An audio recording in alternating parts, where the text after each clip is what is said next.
Hello. Thank you for listening to and watching You Had Options.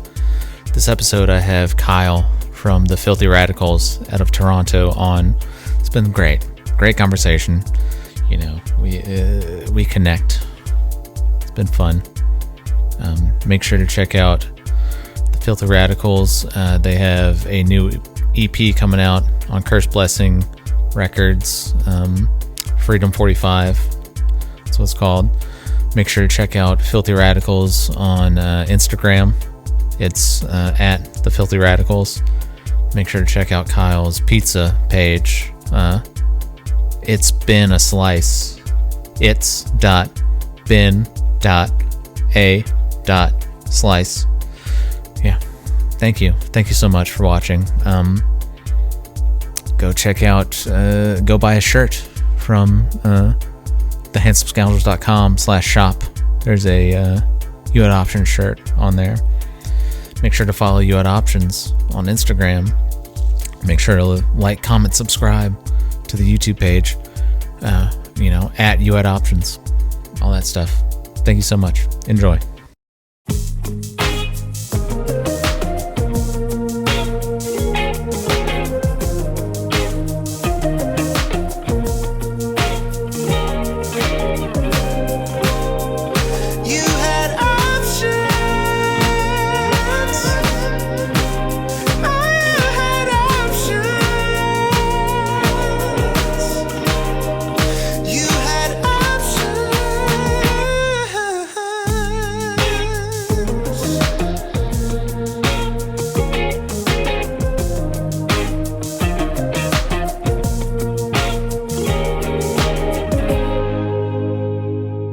Kyle. Hello. We are officially ready to go. Hell yeah. How are you? I am dead tired, buddy. Dead tired. You're in are you up in Toronto? Is that right? I am indeed. I've been here for 2013, 2014, I think. Oh damn. Well, so you grew up outside, not in Toronto. Where are you from originally? I'm originally from just outside of a small town called Shelburne, Ontario. Oh, okay. Yeah. So you moved to Little Fest, if that helps. Okay. So you moved to the big city in 2013. Yeah, when I turned 18, I left the old homestead. And I went to London, Ontario, so I could go to Fanshawe. They had a music program called Music Industry Arts. And I already had a couple of friends who were already in it, who were a little bit older than me. And they're like, yeah, come to London. So I did that for a couple of years. And then I stuck around for a few more. And then I couldn't find work and things weren't really going my way. My bass player, Cody, he lived in Toronto. And he was like, hey, if you can get down here, I can get you a job. And, I place to crash. I was like, you know what, fuck it. So I paid my roommate at the time $60 and probably a case of beer or something. I can't remember. And I was like, hey, can you move me to Toronto this weekend? He's like, what the fuck? He's like, yeah, all right.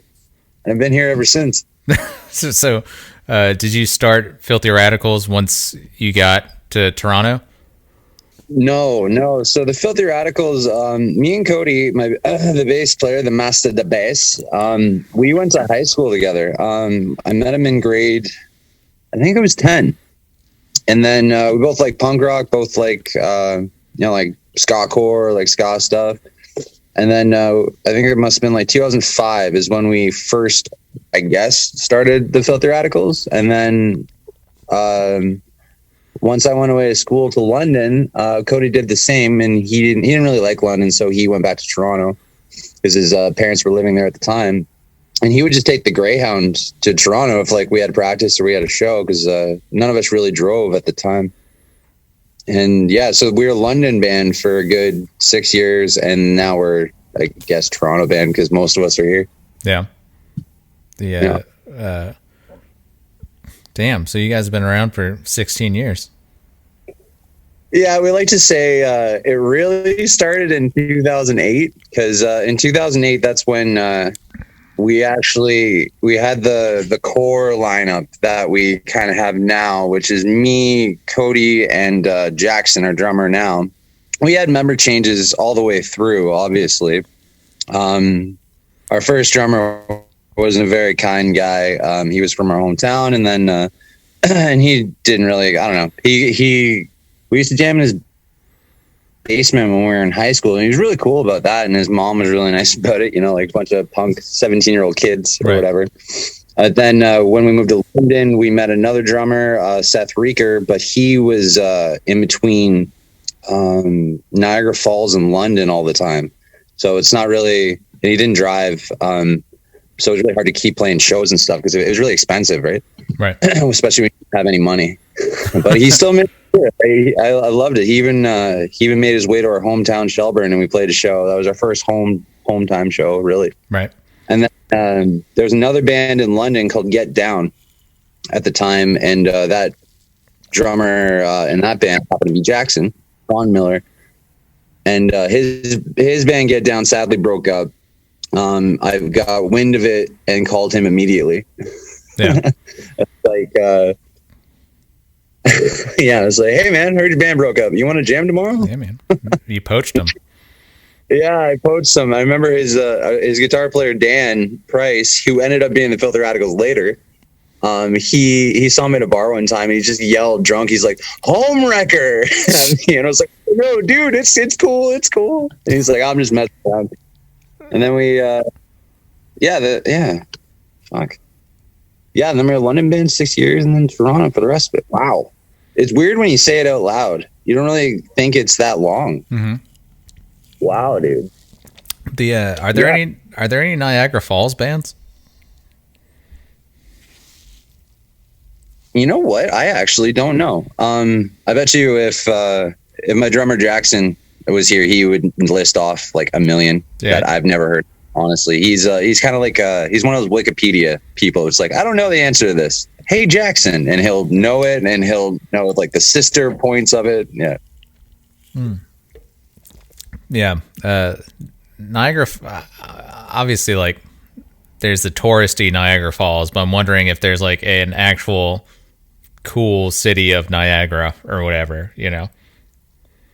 Honestly, I couldn't tell you. I think. Man, I can't even think of any places that we would have played that were close. I'm not very good with geography personally. But we played Welland a lot. Is that close to Niagara Falls? Is that getting their way?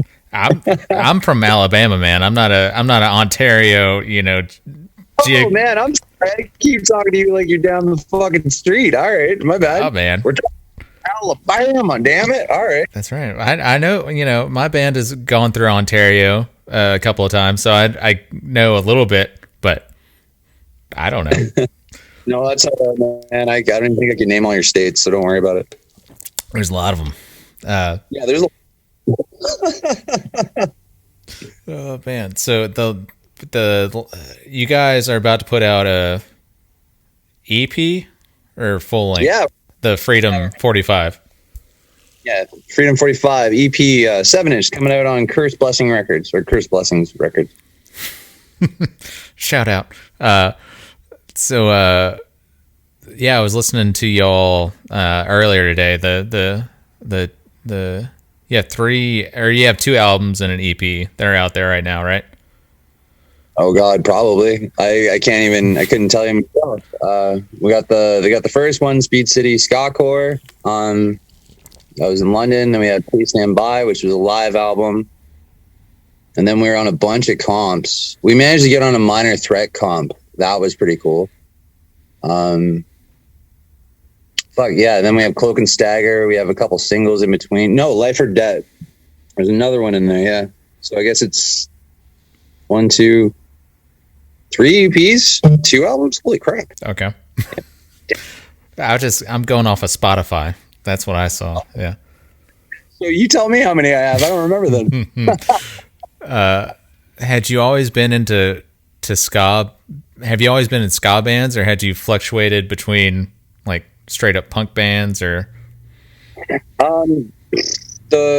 me personally, Filthy Radicals is really the only band I've ever played with. I was in a band called Don't Touch the Dancers out of London, but that was more like power poppy. I just played bass for a little bit. But the rest of the guys and gal in the band, they've all been in so many other bands, like from like Nintendo kind of pop punk bands to metal bands to like kind of darker ska bands, grunge bands. Like it's ridiculous, but we all kind of met in the middle, if you will, and it all kind of turned out to like ska-punk, or punk with horns, as we call it now.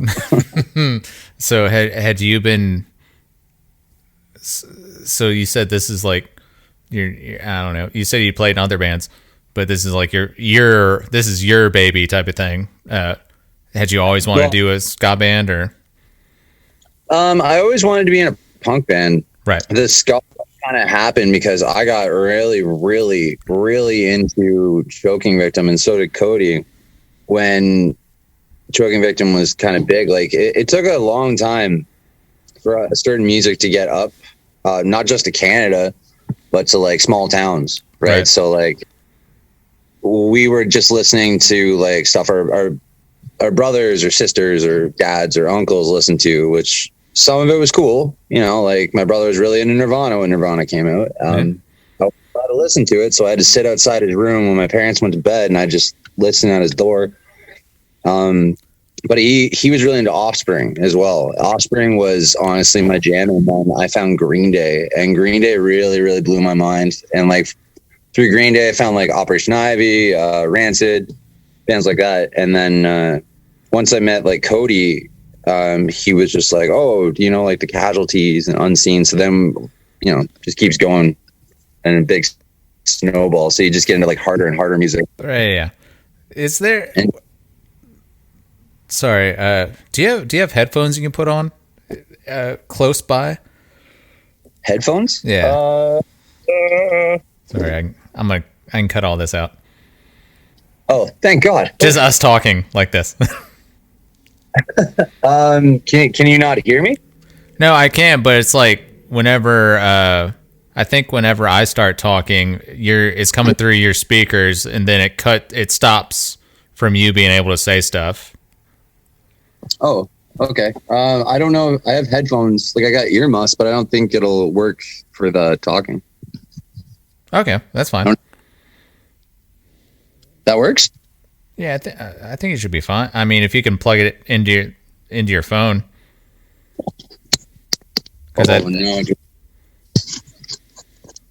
Oh, fuck you, technology. I don't even think this one has a plug.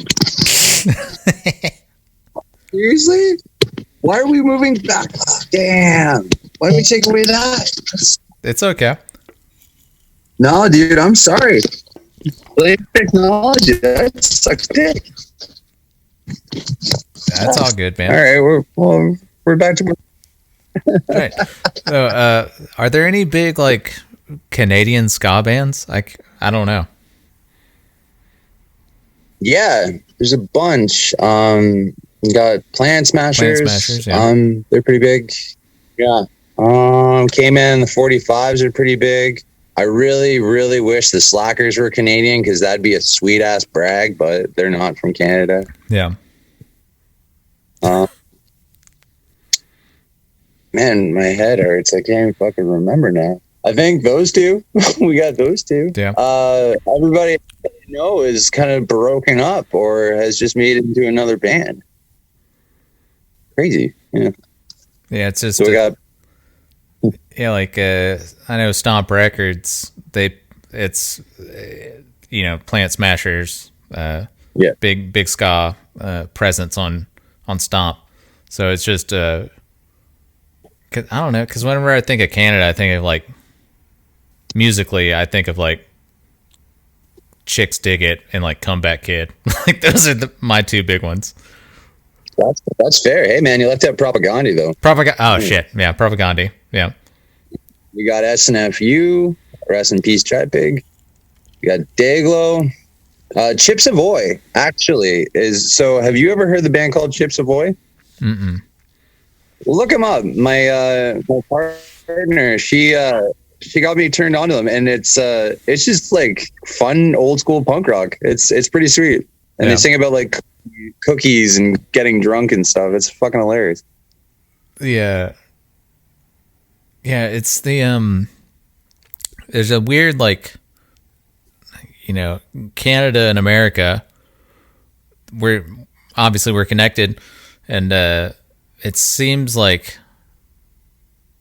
but it's so different at the same time, which is weird. Yeah. So it's interesting to see, like, especially sort of like pop culture, or just like musically, what tastes, like what differs. Mm-hmm. Yeah.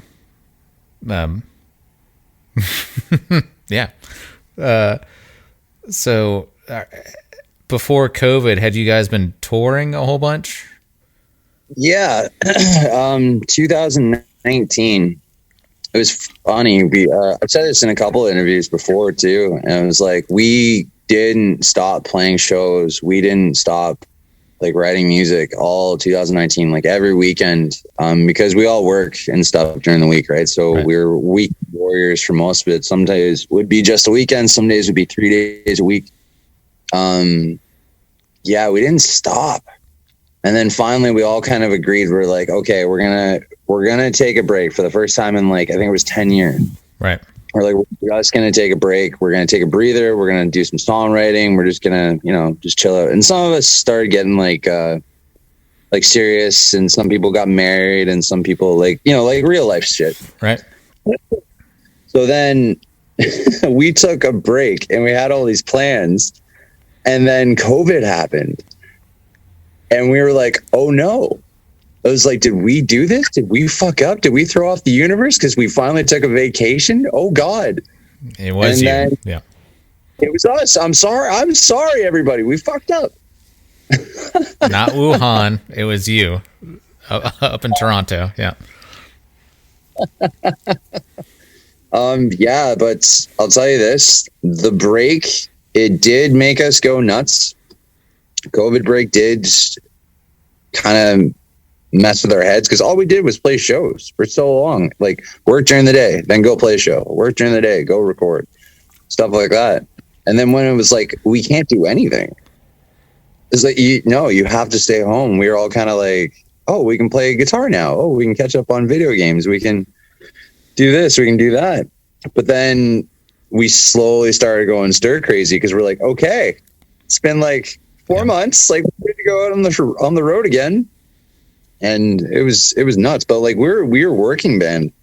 There's other musicians and people who that is just their livelihood. There isn't like a day job. Like, they just go out, they just tour, they play acoustic sets if their band isn't doing anything, and you can see a lot of struggle, and you can see a lot of pain, and a lot of what is my purpose with a lot of musicians during COVID. I was just very, very thankful that everybody in our band was safe. Everybody, did due diligence. They still kept on playing their instruments. We still kept in touch. We all kept each other in our bubble. If somebody wrote a song or had an idea, we'd send it like a video, and we'd all learn it. We'd all like write together and stuff. So it was kind of nice. We kept that going, but it was really a shame to see other bands kind of lose face in a way. And, and rest in peace. Like, there's some people that actually didn't make it through. Like, and it's really sad, because they were fantastic fucking musicians and stuff. Like Alec alone from Leftover Crack, sadly, is gone now. And like, maybe, like, I don't know the purpose behind it or anything, but maybe it was because, like, his life stopped, like, I don't know, but I imagine the big halt didn't help, with mental health stuff. But yeah, crazy, man. Yeah. Do y'all plan on just hitting the road hard, coming up, or? Yeah, so we don't know if it's true yet or not, but apparently there's talk of in March everything's going to be a little bit, back to normal. Like, Annie Flag just came here yesterday. And I think it was the first show where you didn't have to sit down. You could go at full capacity. Like it kind of was like closest thing we've had in a long time to, okay, we're almost there, like back at it. So I think the floodgates are going to open and I think it's going to be, as it was before, just nonstop again, which is fine. Like I'm stoked. Like I think we're just going to, weekend warriors, and then we'll do a couple tours. Obviously we're going to start doing it after like holidays and shit, save up some money while we can, and then release the hounds. Here we come. You guys got a tour this EP coming out. Yes, sir. Hell yeah. We actually, we have a music video for the main track, Freedom 45, that we got to do. I won't give any spoilers, but it's a smashing good video. Was Freedom 45 just a byproduct of quarantine and that sort of thing, or did you guys have these songs before? Freedom 45 was written before COVID. It was mainly done by our guitarist Andrew Denore, who had an idea of telling a story about two people, one who's really down on his luck and the other one is really down on his luck, and it's just like tells a tale of just like how cruel the world can be even if you're trying your best. Mm-hmm. So we had that one done beforehand, and then Piggy's on a Power Trip, which is also on the album, was a re-record we did from an earlier album, Please Stand By. That's the one that was on. And Bust for Lunch is on it. It's about having no money for food and smoking cigarettes instead while you're at work. Okay. And Stampede Assholes is actually, that song has been around for a very long time. And we finally just put it together. We're like, yeah, let's do it. Nice. Yeah. So did you all record up in Toronto, or did you guys record separately and put it all together? So the recording of Freedom 45 is going to be a little risque, or at least it would have been last year. We booked a bunch of studios. You got to remember, this is quarantine. This is COVID. This is scary times. With the fear of the unknown. So we booked a bunch of studios ahead of time, and they all canceled. Right. They all backed out, and nobody was mean about it. We're like, yep, we get it. That's, it is what it is. The world's on fire. So we actually took it upon ourselves. We went out to a cabin, just outside a little town. And it was on the property of a friend that we knew. He stayed in his house. He unlocked the door for us and said, just like, you can't, social distancing, this is your bubble. You guys can do this. And we went up and we recorded everything in this cabin. And it was nuts. It was crazy because like even driving up, like we were worried, man. We're like, well, we're all in the same bubble. It's not like we're, being dickheads about it. But like, it was scary. Like recording it was a little tense, but like once we got in there and we started doing it, it was so much fun because we hadn't seen each other. Like, yeah, we have seen each other, but we didn't get to interact the way that we once did. So getting there and playing music together and just laughing again, it was awesome. So yeah, it was a cool experience. It was a scary experience, but it was really cool. Yeah. I mean, I'm judgment free, man. I'm in Alabama. So like, yeah, it's kind of lawless down here. Interesting. Yeah. So like, are you the main lyricist? Oh God, I wish. Generally, it's all kind of a collaborative, if I'm going to be honest. It's everybody has their own little part. Everybody has their own little piece of the puzzle, if you will. Yeah. When it comes to the writing session for the Filthy Radicals. And I really like it that way. It's kind of cool because it's like a family event that way. obviously if one of us writes like a full song, like themselves, and like we bring it to the table, sometimes it's just like, oh, why don't we tweak this? Or, hey, I really like that. Let's just keep it the way it is, you know? Yeah. Like everybody's pretty open and honest. And if like some stuff doesn't work out, we're pretty cool about it. Yeah. You know? And but yeah. Big collective, big old family. How many of you all are there? 6? It feels like there's a million. I'm kidding. Yeah, there's 6 of us. Okay. Do you guys have do you have a horn section, or is there how's that work? So you have me on vocals and guitar. You have Cody on backup vocals and bass. You have Andrew Denier on guitar, plays trombone, plays harmonica, plays banjo. We have Jackson Cron-Miller on drums and percussion and backup vocals. And then we have D-Box Dave on keys. Damn. Oh, and Molly. Molly's on trumpet, and she plays guitar, and she sings and screams. She screams fucking rad, man. Damn.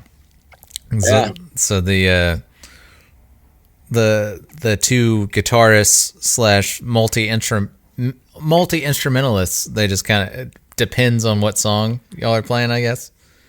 Yeah, exactly. Like it's funny because our music goes from everything from really, really intense, like punk, to here's a folk song with banjo and trumpet and acoustic guitar, and then you have like just a straight up ska-punk song, and then you just have like a straight ska reggae song. Like it kind of goes like all over the map with us. Yeah. I think y'all's last full length that was on Spotify was there's like a rapper, I think, on one song. Yeah, that's Eric Crowley. He used to play in a band called Ghetto Blaster. Okay. I don't know. We love Crowley. He comes in and does a lot of stuff with us, and he just he plays bass in a band called Big Brother right now with Chris Spatafora. Yeah, Crowley's just always been around, or like he'll have a cool idea of how, you know, like kind of throw stuff at us from it, because he's a lot of hip hop and a lot of different music as well as like punk rock and ska. So it adds like a little bit of change up. Like we were jamming one time, and it was just a smooth fucking ska song. That's all it was. Crowley's just sitting there, and I see him and I look over. I'm like, "What you doing?" He's like, "Definitely not writing a rap. No, don't worry about it." I was like, "Oh, okay." Have y'all reached out to Drake to be on a song? I think no, we did not. I'm too tired, man. I got no smart alecky joke for Drake. Yeah. Do you have any features on the EP coming out? We do. We have Mr. Eric Crowley again, and we have our friend who sadly passed away. He recorded before he did it. His name was C. He was one of a kind. CJ was, and he was a very, very talented musician. If anybody who listens to this, I highly recommend on Spotify you check out CJ and our guitar player Andrew's band called Droid and Boo, and check out his band Body Heist. They're absolutely incredible. Very 2 different styles, but like that just goes to show like how, you know, much like ourselves, he could do a lot of different things. Versatile. And yeah, versatile. Thank you. Yeah. And that's it for this EP. We just have the 2 features. Nice. Did y'all, when the songs are coming together, did y'all plan to have the features, or is that just like later on being like, hey, you know, it sound cool? You know what? I think that might have been in the times when I was a little bit on the wobbly pops, if you know what I mean. There's a lot of stuff I don't remember. Like there were from the times when we were drinking. We don't drink anymore. Well, some of us do, some of us don't.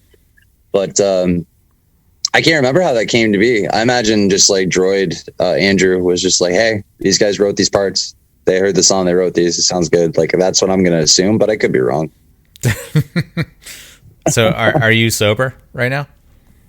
I am booze free. Okay, That's booze free.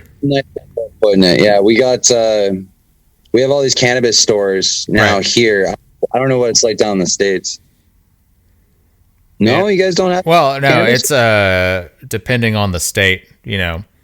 Some states Really? have it. Yeah. Man, some states are just playing favorites now. They're like, oh, you don't like that state? Come to this state. We have weed. It's true. Yeah. Most of the South is, Bible Belt. So not super stoked off of weed, but yeah. It is the devil's lettuce. That's what I hear. Yeah. There's this documentary film called Reefer Madness where somebody jumps out a window. Oh wow. That that was a big problem back in the day with the strong weed back then, Just Right. like, oh. Just you're dancing to jazz music and you just jump out a window. It raises your heart rate. Yeah, it's silly, but what can you do? I don't know. Hopefully it's just a matter of time now to be like. I hope so. I really, really do, because it's really changed a lot of things, man. And for the better, in my opinion. Like, obviously we don't need about like 900 cannabis stores on one street. Like, calm down a little bit. But the fact that I can walk in there after working construction all day, and instead of like drinking 12 beers, Yes. I can have like 3 weed drinks, chill out, remember every single thing that I did, maybe even like clean my house instead of being like, fuck it, I'll do it tomorrow, Yeah. Yeah, if the fact that you can, like you're saying, just go buy a handle of vodka or something and just drink that and like kill yourself pretty much, from the inside out. It's what are we doing? What are we doing? What are we doing? Yeah. But yeah, anyways, preaching to the choir. Springboard, bud. Were you into Kids in the Hall growing up? So I only had 3 TV channels when I grew up. I grew up out in the bush, right? So Right. we chop wood or else we'll freeze kind of mentality. It wasn't that bad. It's just we had to chop wood every year, and it's very, very tiresome. So whenever let's get wood, I was like, no, I'm good. I've had it. I didn't get the channel for Kids in the Hall, but my friends did. So whenever let's have a sleepover, I'd immediately be like, dude, we're watching your TV. Let's go. All right. So what would you just get, like news channels? What would you get out there? Yeah, we got 4 channels if it was winter time. For some reason, we got a 4th channel in the winter time. I have no idea Clearer, yeah. We got channel 3, which was New VR or news channel. CBC, another news channel. CTV, another news channel, and then we'd get the French channel in the winter. Were y'all was close? great. Were y'all close to Quebec, or is just? Nope, it's just available sometimes in the winter. Sometimes they'd have Pengu, so you're like, all right, womp, sure. Can you speak French at all? Do you know any French? Nope. Je m'appelle Kyle. There you go. That's it. That's all I got. That's all you need, man. I can't speak French either, so this is another. Again, we're the same boat. I love it. Okay. Right. Oh man, yeah. It's just interesting to like just growing. I'm interested in like how people grew up. So it's always me growing up. I was just I grew up in Florida and Alabama, like city of Alabama. So it wasn't. Time out. Yeah. You grew up in Floribama? Pretty much, yeah. Oh, buddy, you want to talk about COVID? I watched so much Floribama Shore. I learned, sir. Yeah. So Yeah, man. The actual Floribama, because there's the Florida. It's the Florida and Alabama state line. yeah. And there's an actual bar right on the line, the state line. That's the Floribama, and it's been there forever. And so, I guess they got the idea for the name of the show from the Floribama, the actual bar. Okay. And it's like this iconic bar, this like iconic. It used to be like a dive bar, but now it's like grown into this bigger thing, and it's right on the beach. But yeah, it's wild. Everybody seemed kind of nice on the show, so I was like, oh, okay. I don't get what the stereotypes are for. Everybody seems so polite. All right. People are generally polite, man. In Alabama or Florida, people are generally polite. The only time it gets weird is when you are like driving on the interstate or whatever, and you go to like a small town, and it gets kind of like backwoodsy, like you don't belong here. That sort of like vibe. That sort of thing, So like those old movies where the two kids from the city are just going out for a bit, and they stop to get gas, and they're just like, okay, I'll get the fuck out of here. I get the point. Yeah, it's like, pretty much. Yeah, that's accurate. Damn. But it's like, there's rednecks, everywhere. Like driving through, like even you were just saying, like driving through on our way to Quebec. We stopped in some places in Canada that were like, fuck, we shouldn't stay here too long. Oh man, I think that's just your nerves, buddy. No, I think it would have been our. But then again, like I've heard stories of like, again, back in the drunk times, like we'd go and we play Montreal, we toured out to Halifax, and we were driving through and all this stuff, and like people would tell us, be like, oh man, you went to Montreal? It's like, where'd you play? And then we told them where we played. It's like, whoa. It's like, okay, you guys are like in the thick of it. I'm like, I thought it was a nice place. Okay, we turned out okay. Everything's fine, Yeah, it's I don't know.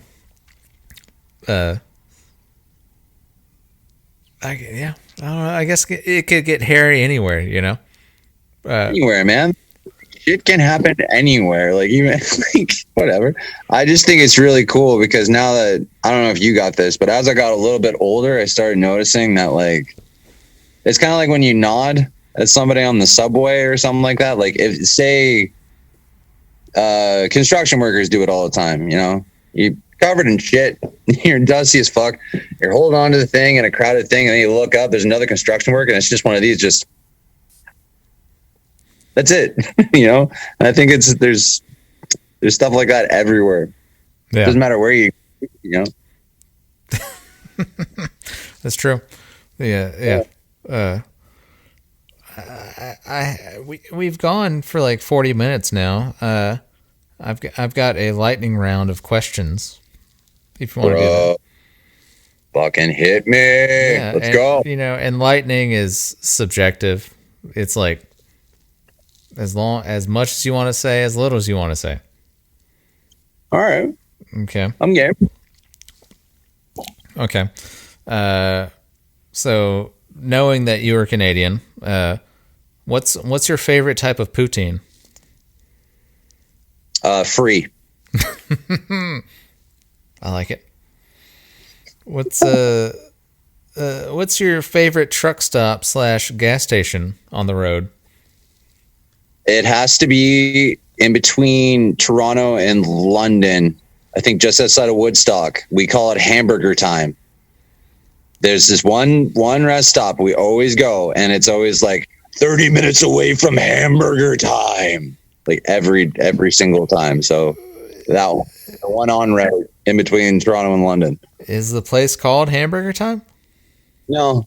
We were watching a lot of Death Clock at that point, so it was like Hamburger Time. Do you know is it a brand, or what is it? It's a Wendy's at like a truck stop. That's all it is. Okay. We jazzed it up, Right, I gotcha. I like Hamburger Time better. Right? What's the worst punk rock bathroom you've had to go number 2 in? Number 2? Mm-hmm. Oh God. I wasn't supposed to go in it, but I had to. It was the Whippet Lounge in London, Ontario. The Whippet Lounge bathroom was it was permanently out of order. Let's leave it at that. And I decided, nope, this is happening right now. And I wonder if I got tested after that. Ooh. You might have tetanus. You should, yeah. I got butt rabies. Sat on some sharp, I don't know. It might have been just a bunch of glass or something. I don't know. Oh, who puts glass on the toilet seat? Who does this? Know. That's what I'm saying. I'm just as surprised as you. What? Okay. What's the worst border/customs experience that you've had? Oh, probably going to punk rock bowling.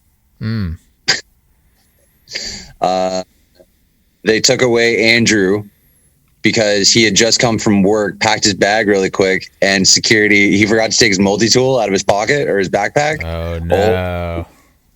Oh, they grabbed him and took him to that room so quick, and me and his wife are just sitting there like, well, he's dead. We must go on. And then like half an hour later, he comes back out. He's joking around. He's like, they touched me.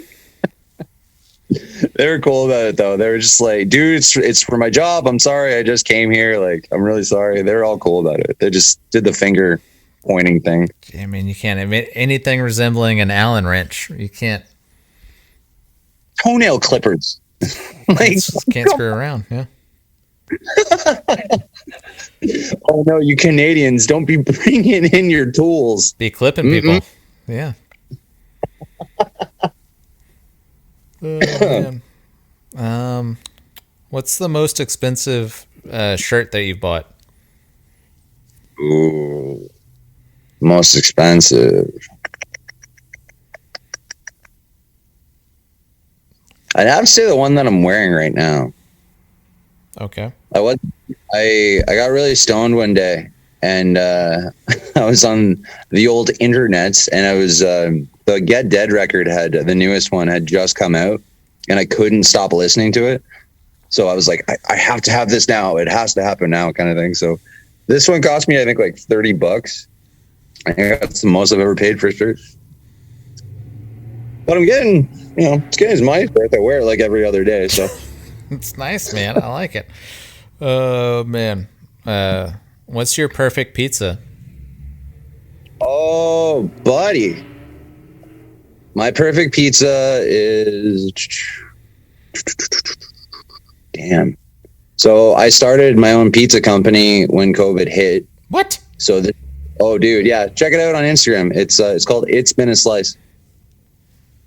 I got bored as hell, so I made a garden.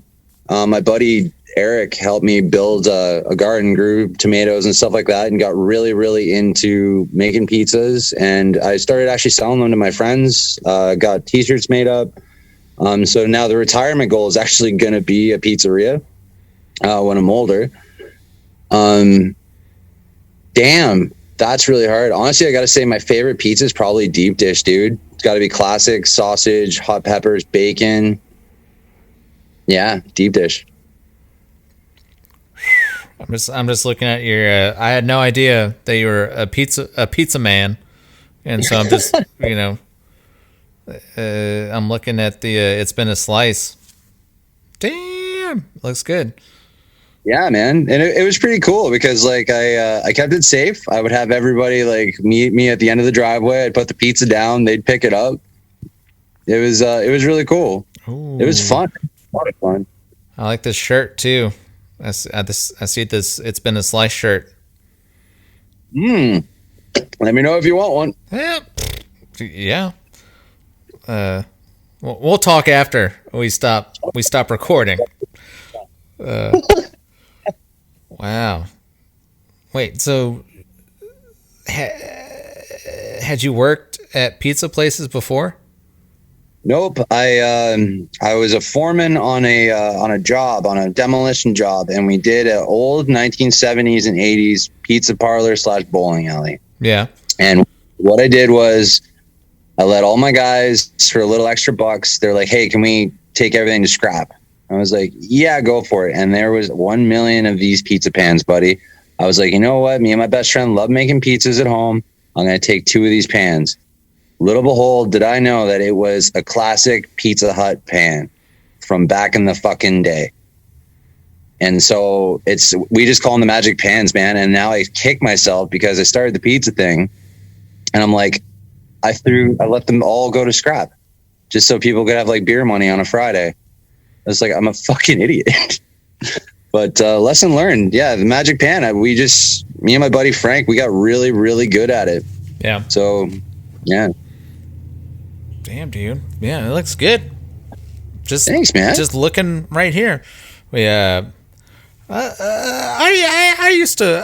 was in the business, you know. When I was in high school, I worked at Little Caesars, you know.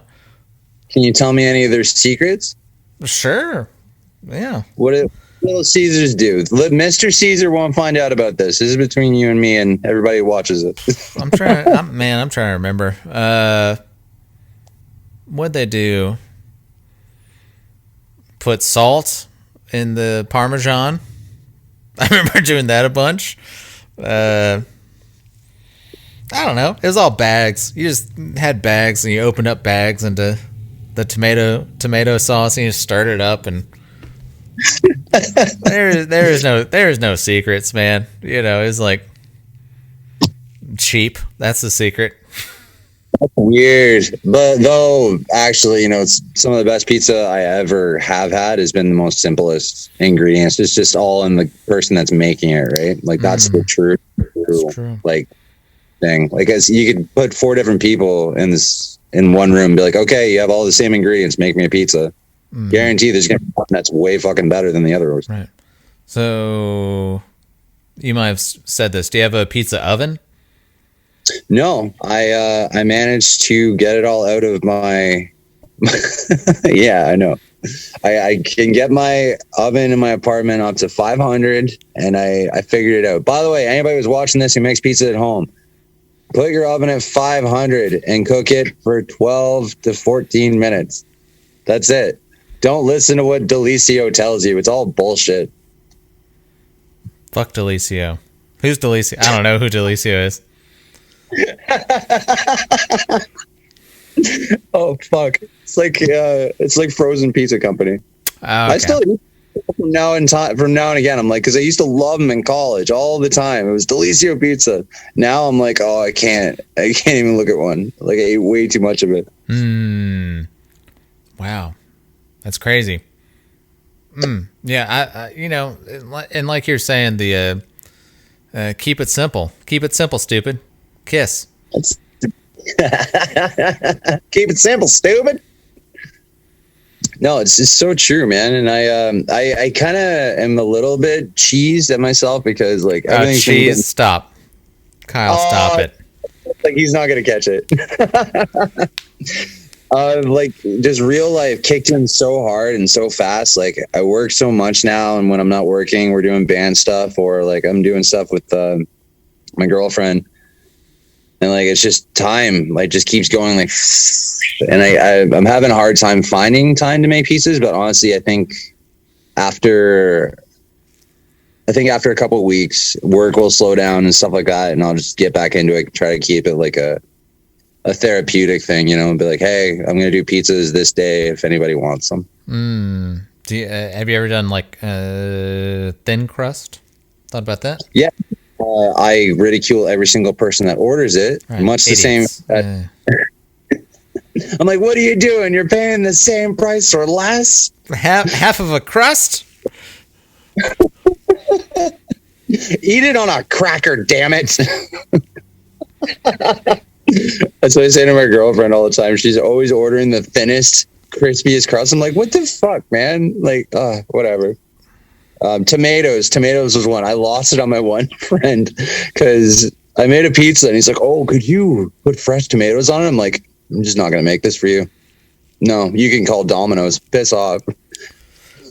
Bro, the sauce is tomato. What are we doing? I told him. Yeah, see?